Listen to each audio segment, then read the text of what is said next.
2021 estoy trabajando en el Barranco de Biznar.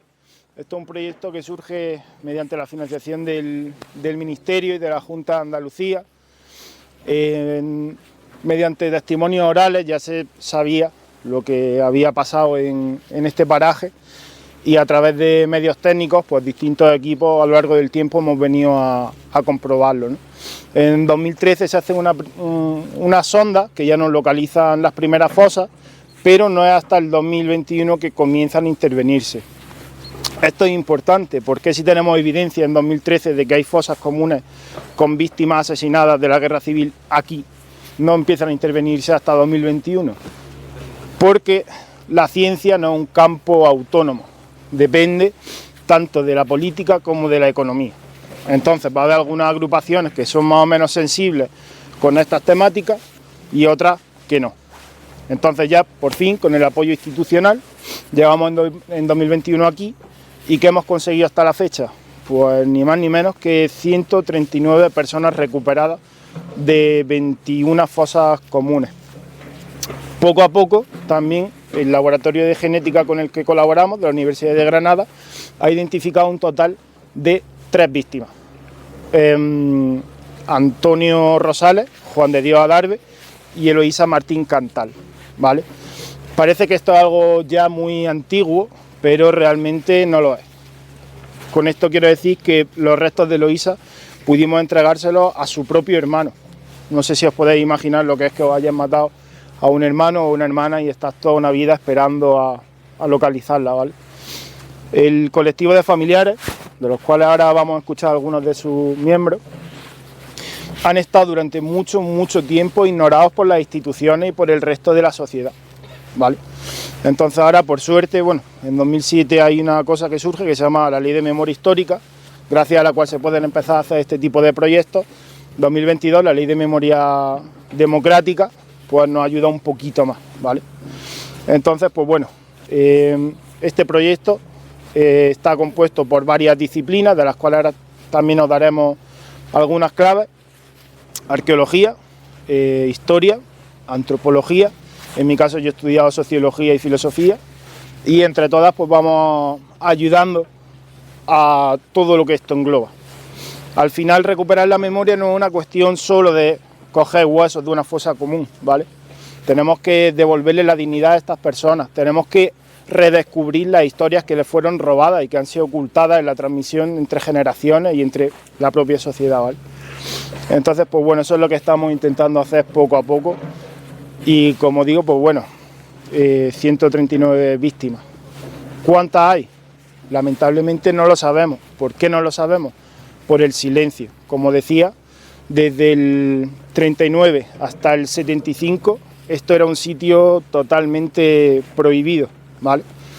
Y luego por proteger a las familias también, bueno, esto ahora lo contarán ellos, ¿no? No siempre contamos la verdad porque la verdad puede doler un poco. Así que sin tardar mucho más, el bueno de Antonio María va a contar un poco su experiencia como familiar de una víctima asesinada, ¿vale? Muchas gracias por venir. Yo me llamo Antonio María, soy nieto de una persona represaliada y enterrada posiblemente aquí, porque evidencias documentales no tengo de si es aquí o dónde está. Lo que sí tengo claro es que el 18 de agosto de 1936 fueron a la casa de mi abuelo, donde estaba mi padre, su hermana, mi tía y mi abuela, y se lo llevan a mediodía y no sabemos absolutamente nada más. Yo quisiera empezar no solo contaros mi historia personal, sino un poco la historia de todas las familias que estamos en esta situación y lo que realmente representa esto. Esto representa, no es un fusilamiento de una persona que lo han detenido en un acto de guerra, que estaba con una escopeta o algún tipo de arma disparando a otra persona, no. Aquí lo que hay son personas que estaban en su trabajo, en su casa, o iban por la calle y los han detenido simplemente, ¿por qué? Porque a lo mejor pensaban, pertenecían a un grupo sindical, porque pertenecían a un partido de izquierda, contrarios a las ideas del bando que se sublevó, porque no hay que recordar que que es un levantamiento militar lo que se produjo en el 36. Entonces, no es este el único sitio que hay en España con personas represaliadas en esas condiciones. Está esto, en el cementerio hay, no sé si hay una placa que hay allí, pues 200 personas o los nombres de las 200 o 300 personas que se sepa que están. Es verdad que hay días que no hay registro del cementerio, ha desaparecido o no se hizo el registro de las personas que allí fueron asesinadas. Y digo asesinadas, no fusiladas, que es distinto a poner un batallón de fusilamientos y a unas personas porque han cometido un acto y han tenido un juicio. Estas personas ni tuvieron juicio ni tuvieron nada, simplemente las detuvieron y se las quitaron a la familia y la familia nunca volvimos a saber nada de ellas. Hay personas, pues sí, hay un poco de documentación donde se puede averiguar después de muchos años dónde están, quiénes están, pero hay otras que no. Todas estas personas, como os digo, no son personas que no estaban luchando ni tenían armas. De hecho, ahora veréis, hay unas fotos ahí de una goma de borrar y un lápiz. Eso era de un crío, un muchacho de 14 años, más joven que todos vosotros. Ya imagináis el arma tan peligrosa que era una goma de borrar y un lápiz, y por qué razón a una persona con 14 años la fusilan y la entierran aquí. A lo mejor estaba con el padre y al padre lo detuvieron y bueno, pues al padre y al niño, pues, y se lo traen aquí. Ahora recientemente se ha sacado, se han exhumado a 3 personas, una de ellas parece que también tiene, hasta que no se compruebe por los antropólogos y los análisis, pues entre 14 y 18 años, ¿no? O 15 y 18 años. Es para que veáis lo tremendo que es esto. Luego no solo aquí en el cementerio, en Padul, en Órgiva, en Sevilla hay un montón de fosas, en el ayuntamiento, en el cementerio de Córdoba, es por toda Andalucía. En Andalucía fue bestial la represión, en el resto de España también, pero en Andalucía realmente fue muy bestial. Luego, por ejemplo, que tengáis también en cuenta lo que supone para la familia la carga emocional de perder a un familiar de una manera tan tremenda, sin saber exactamente ni qué ha pasado ni nada. Por ejemplo, yo tengo 2 anécdotas de mi tía, de la hermana de mi padre, porque mi padre, por desgracia, las familias apenas contaban nada, porque eran incapaces de contarlo por el trauma que tenían, y unas veces, otras veces por protegernos al resto de familias, por el miedo a que la represión siguiera. Pues mi tía, por ejemplo, me contó, de las pocas cosas que me contó, no es que lo contó, sino que surgió por el fallecimiento de uno de mis primos, de uno de sus hijos, hace 10 años, con 40 años, y entonces mis primos, el resto de mis primos, le dijeron de ir después del entierro a ponerle flores a mi primo en recuerdo por el aniversario del fallecimiento, y mi tía nos dijo algo que nos dejó impactados. No puedo ir a ponerle flores a mi hijo porque no puedo ponérselas a mi padre. No sé emocionalmente si sois capaces de entender lo que eso significa. Es decir, es una reacción tremenda, es decir, tener ahí arraigado que no sabe dónde está su padre. Cuando se lo llevaron, era, como os he comentado, era mediodía, lo estaban comiendo, se lo llevaron, lo bajaron del piso a un coche, mi tía fue detrás de su padre, de mi abuelo, y ya mi abuelo en el coche metido, mientras lo estaban apuntando con pistola, le dijo: no te preocupes, termina de comer y ahora vengo. Jamás volvió. Me gustaría que entendierais que es muy importante esto y que se siga buscando, igual que se puede buscar a todas estas personas que van desapareciendo, en La Dana, a Marta del Castillo y todas, que yo creo que entendemos todos que los padres y las familias estén buscándolo. Pues yo creo que esto es exactamente igual y deberíamos la sociedad en general entenderlo correctamente. Pues ya está, si tenéis alguna pregunta, queréis hacer algo, y si no, pues ahora ya mis compañeros también terminan de comentaros algunas cosas. Agradeceros que vengáis y que tengáis interés. Gracias a vuestro maestro, y vosotros tenéis de tener un poco la visión de la realidad de lo que es. Bueno, he hecho un escrito, vamos a ver cómo sale. Espero que reflexionéis un poquillo sobre el tema. Buenos días a todos y a todas. Es un honor estar con vosotros en este lugar, que aunque evoque tristeza y dolor, también simboliza la importancia de recordar y comprender nuestra historia reciente. Nuestra presencia aquí demuestra un compromiso con la memoria y la búsqueda de la verdad, la importancia de la memoria histórica. Este sitio representa más que un lugar de dolor, es un espacio donde la verdad sale a la luz y donde honramos a la memoria de quienes perdieron la vida en circunstancias trágicas. Al estar aquí contribuimos a preservar esta memoria y a devolver la dignidad a quienes yacen en estas fosas. Debemos hacer la reflexión y empatía, ya que es muy natural que surjan preguntas y emociones complejas al enfrentarse a esta realidad. Les invito a considerar estos restos humanos no como objetos inertes, sino como testimonios de vidas interrumpidas de personas con sueños, ideas y convicciones por las que fueron perseguidas y asesinadas. La búsqueda de la verdad y la justicia.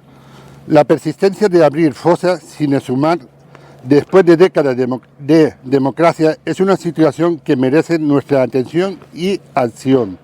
Es crucial comprender que muchas de las víctimas que eran personas inocentes, cuyas vidas fueron truncadas por diversos motivos, incluyendo ideologías, conflictos personales o acusaciones sin fundamentos. El derecho a un juicio justo.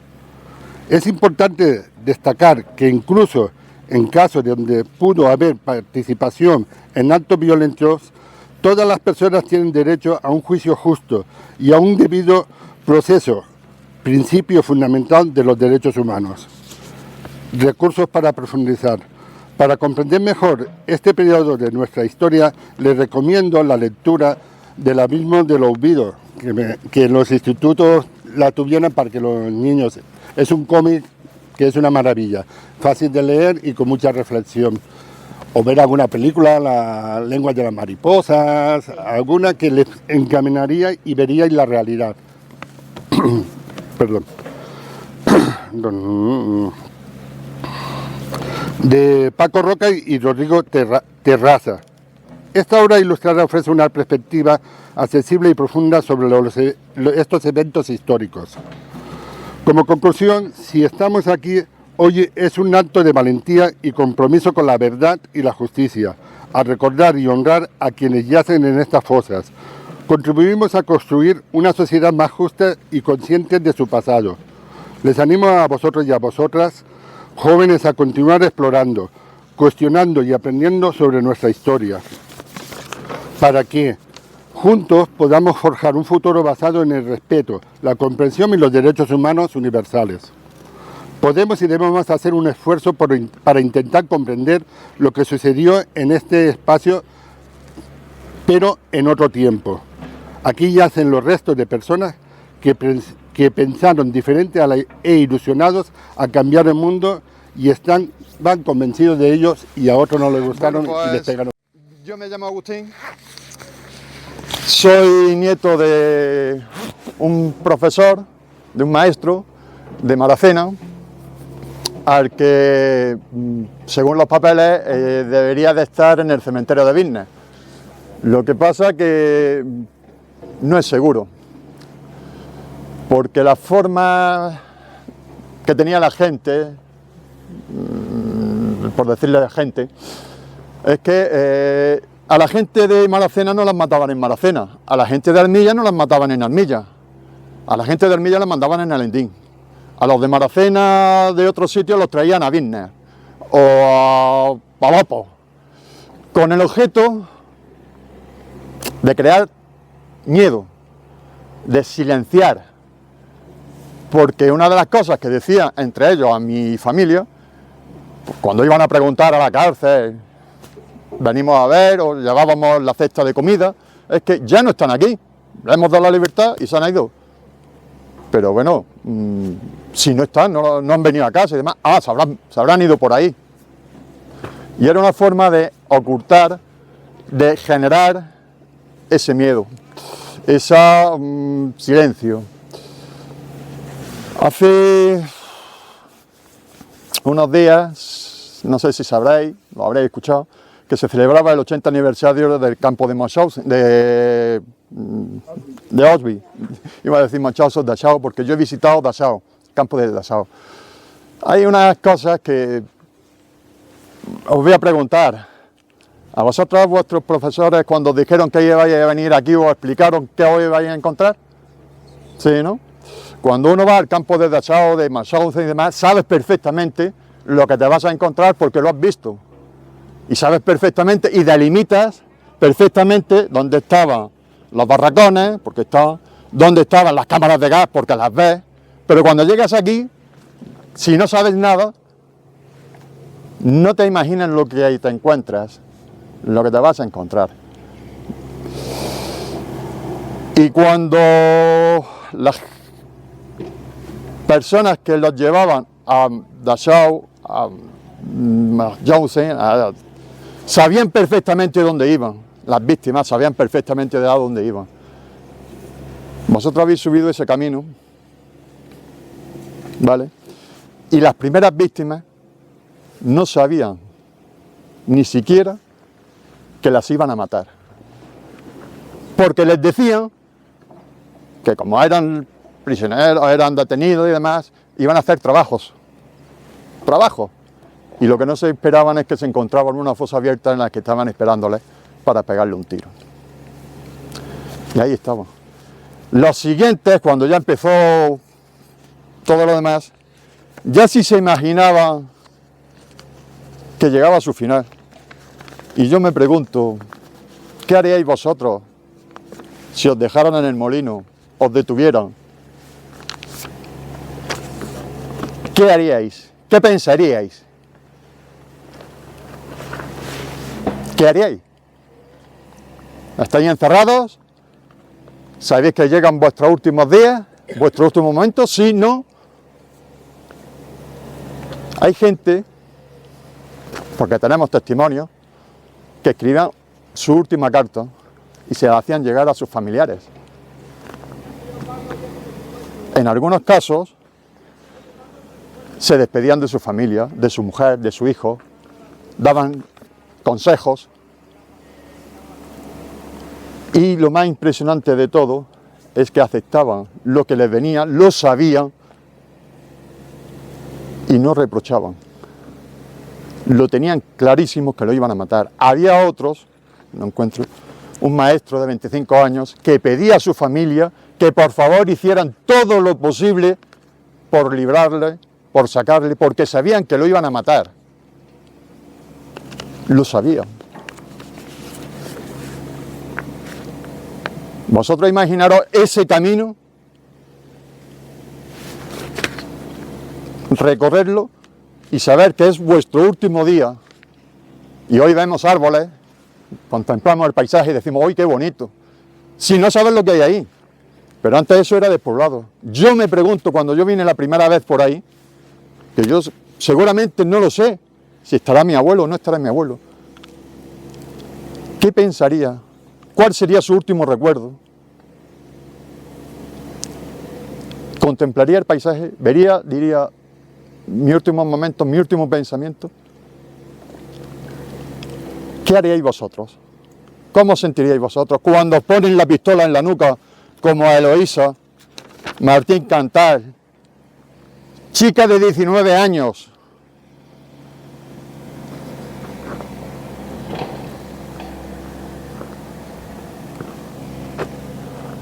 ¿Qué pensaría? Eloísa la mataron con 19 años. ¿Sabéis cuál era su delito? Era modista. Una chica de 19 años que su aspiración era ser modista, hacer vestidos. Su delito era que por ser mujer en aquella época, por tener una aspiración de trabajar y ganar su sustento, hacer algo distinto a lo que normalmente hacían las mujeres en aquella época, le pegaron un tiro, con 19 años. Y su hermano tenía 3 cuando la mataron. Mario tenía 3 años cuando la mataron. Hace poco entregamos sus restos. ¿Sabéis qué edad tiene Mario? 90 y pico años. ¿Qué recuerdo tiene Mario de su hermana? Como él dijo, ninguno. Él vivió el dolor de su familia. Pero él no tiene recuerdos, ni quiere que tenga recuerdos de la cara de su hermana, porque hay una única foto, que esa es otra. Yo no tengo recuerdos de mi abuelo, ninguno. Ninguno. ¿Qué dijo Mario cuando le entregaron a su hermana? ¿Qué imagináis? ¿Qué pensáis que va a hacer con los restos de su hermana? ¿Qué pensáis que va a hacer? No. Lo primero que dijo es que mientras yo viva, mi hermana estará conmigo, en mi casa. La pondrán en algún sitio de su casa, en el salón, donde sea, y estará con ella. Los pocos años que le queda a Mario será para compartirlos con su hermana, a la que nunca recordó, porque no tenía memoria. Con 3 años, ¿qué memoria tenéis? ¿Qué recuerdos tenéis vosotros de vuestros familiares? Ninguno. Pues sus últimos años va a ser estar al lado de la caja donde están los restos de su hermana. ¿Vale? Eso es lo que padecemos las familias. Habrá, y me vaya a permitir la expresión, porque iba a ser suave, pero no va conmigo. Habrá un político gilipollas que dice que nos acordamos de nuestra familia ahora que hay dinero por medio. Que hay dinerillo, decía. ¿Será gilipollas? Yo os pregunto a vosotros, porque tenemos un foro de familias en el que hablamos, y una vez hablábamos del tema económico, porque salió a cuento de otra cosa. Y hubo alguien que preguntaba, ¿qué vale el lucro cesante de que mi abuelo, de que Juan de Dios Adarve, no tenemos foto, pero Juan de Dios Adarve, Ángel, un muchacho como vosotros de 16 años, que su delito era ser ebanista, aprendiz de ebanista, otro gran delito, ser una persona joven que quiere buscar su vida, su trabajo, por un tiro, ¿vale? Pues a la pregunta que iba, ¿qué vale el lucro cesante? Preguntaba, de una tienda que dejan de, un maestro que deja una escuela, preguntaba por eso. Y yo le pregunto, ¿qué vale una vida? ¿A quién van a compensar? Decían, ¿a quién van a compensar? ¿Compensar a quién? ¿A mi abuelo que está muerto? No le sirve de nada. ¿A mi padre, a mis tíos que han muerto sin saber dónde está su padre? ¿A ellos le van a compensar? ¿Ya que han muerto? ¿Me van a compensar a mí? De las caricias, las historias, las collejas que me podía dar mi abuelo. ¿Me van a compensar a mí? No hay dinero en el mundo que compense eso. Para nuestros familiares, pienso yo hablo por mí, 0. Así que tener claro una cosa, dinero, nada. Para las familias, compensación, imposible, irreparable. Para la familia, nada. Lo único que nos compensa es sacarlos de ahí, volver a darles la vida, conocer la historia de Juan de Dios Adarve, la primera persona que su único delito fue crear una asociación benéfica para ayudar a su barrio. Con el cinismo encima todo de acusarle de que por abrir una cartilla a nombre de esa sociedad, que tiene que haber un nombre reflejado, encima todo lo acusan de que se querían quedar con el dinero. Vamos a ver, si yo fundo un club de baloncesto y tenemos que manejar dinero, tengo que dar mi nombre como presidente de ese club y demás. No me voy a quedar con el dinero de los socios. Bueno, pues eso te lo acusan. Es decir, te acusaban por cualquier cosa. Independientemente de la ideología, vamos a poner ahora. Sí, eran de izquierda, pero es normal, ¿de acuerdo? Creo que hay que agradeceros que estéis aquí, porque sois vosotros los que, con vuestros testimonios, cuando veáis, con lo que os contemos y demás, cuando haya manifestaciones o haya comentarios como el gilipollas del político, decirle, ¿qué estás hablando? Somos testimonios directos de lo que sentimos, ¿vale? Pues nada más, muchas gracias por venir y que tengáis conciencia de que una cosa es hablar, venir directamente, pensar que vosotros, quedaros con la reflexión de que vosotros venís, os vais, pero que aquí hubo gente que vino y no volvió. Que seáis curiosos, que os forméis, que como decían vuestros profesores, penséis qué queréis ser y que eso que estáis haciendo ahora, formaros, lo que queréis ser y demás, hubo gente en el pasado, precursores para que vosotros podáis hacer este tipo de cosas. Guiar y ser vosotros mismos. ¿Vale? Pues gracias.